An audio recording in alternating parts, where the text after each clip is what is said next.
Alright, well this is the new truck, and just the XL, so you know the chrome package costs a lot of money. It's not worth it to me. And here, I'll show you the interior. And this is the engine. You can see how much room you have there because it's just a 6-cylinder. You don't see things jammed together quite so much as you do with the V8s. And then the this cover just flips off to expose the spark plugs and all that stuff. I guess it's just to keep it clean. So it'll be easier to work on this engine.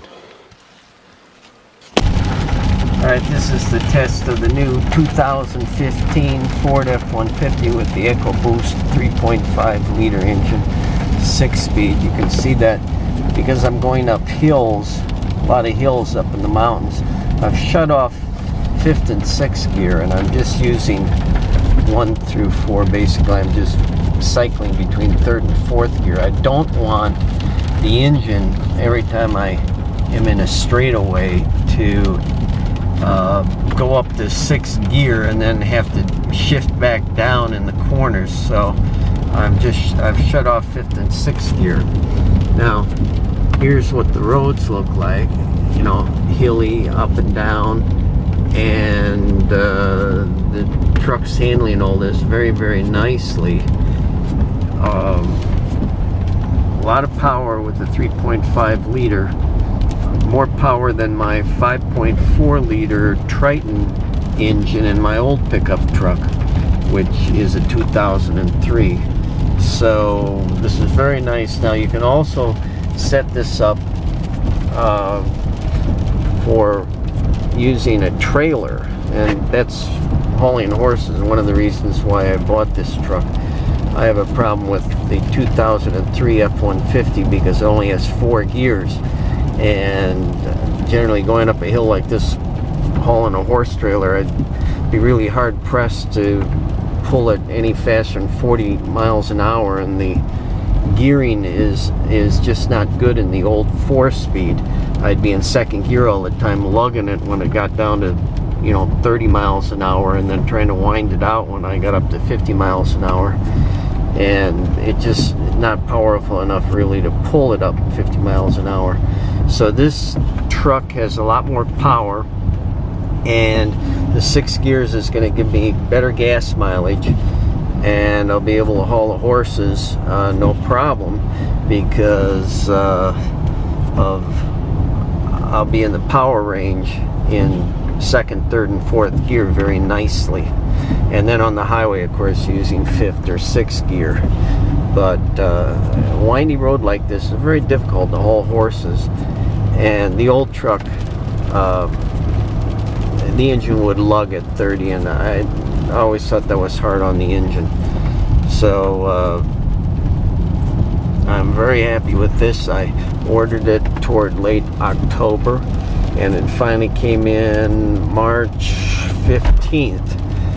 Quality control with the new aluminum bodies held up production, and I do feel that this truck is peppier. I think it has something to do with less weight. You know, this is 750 pounds lighter than my old truck, but I'm not sure.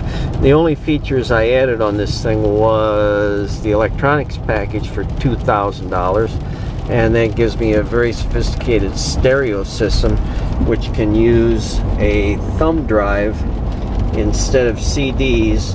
Although it can use CDs, you can put music on a thumb drive, and you don't have to worry about your stereo getting hot when you're running the heater, and you don't have to worry about going over bumps and having the CD skip. So definitely a USB thumb drive is more effective for music. The other thing I got with the $2,000 electronics package was power windows and a tachometer and cruise control. But other than that, this is just the XL, which is the cheapest that you can buy a truck. It is about $40,000 because this has got a super cab, and it's 4-wheel drive. The only other thing I added on was I didn't want a 3.2 differential. I wanted the 3.55, and I got that with a tow package for $850, which includes a tow brake, so that I can hook up the trailer brakes to the truck, and the truck will brake the trailer as well as the truck. So very nice. This also has an ability, this has a tow mode, and you can get that by pressing the end of the shift lever. We'll put it in tow mode. In tow mode, what that does is it will change gears a little later, so that the truck will wind a little bit longer as you accelerate, and it'll also downshift a little bit sooner, because you're towing 5,000 pounds up to, evidently this can tow 12,000 pounds, and that's very nice. The Class 4 hitch. You can see it's raining a little bit outside, and we're not that concerned because we're nice and warm in here. So to get this to shut off gears, what you do is you have it in drive, and you just use your manual shifter over here, and just go negative, and it shuts off the 6th and the 5th gear. So and that's also how you shift manually. If I had this in the manual mode down there, I could just keep it in a 3rd gear or 4th gear, whatever gear I wanted. But this is much more convenient, and you can see it displays the gears right here, so that you can see what gear you're in at any time and what gears you shut off. So all in all, this is it's expensive, $40,000. What I suggest to you is they might try to talk you into getting the extended warranty. Well, the warranty for this, really, for those of us who drive 20,000 or 25,000 miles a year, the Ford warranty is only for 6 months. It's 10,000 miles. So you can get an extended warranty that'll go up to 70,000 miles, which in effect for us who drive a truck a lot would be 3 years. And that costs $4,200. Now, I didn't want to pay $4,200. I didn't think it would be worth it. And I told the guy that I didn't want the extended warranty. But he said, look, what I'll do is I'll cut a half a percent off your interest rate. So it was going to be 8.4%.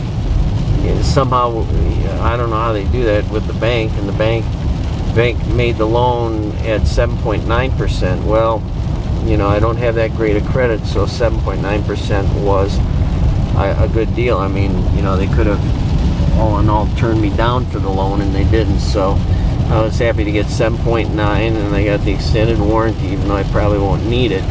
The only thing that ever went wrong with my old truck was that I had 2 coils go bad on me. That was $50 a piece, and I had the alternator go bad on me, and that was it.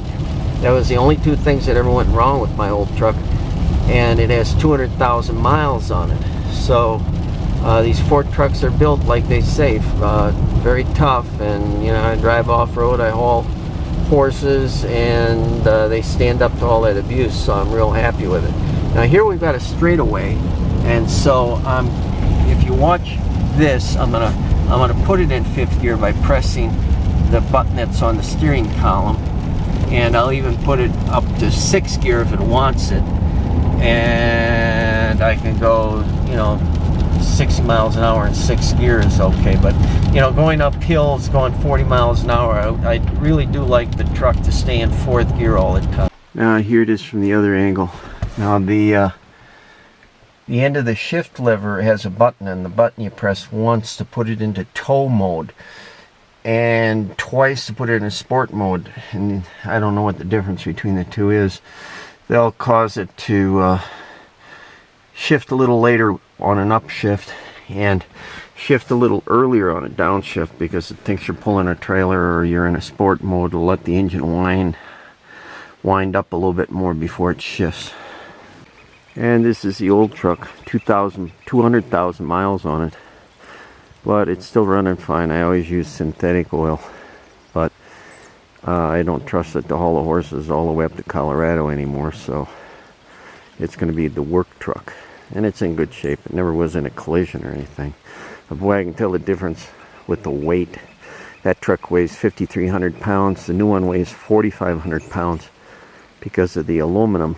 And it is significant at traffic lights, I'll tell you that. The new truck has incredible pickup and power.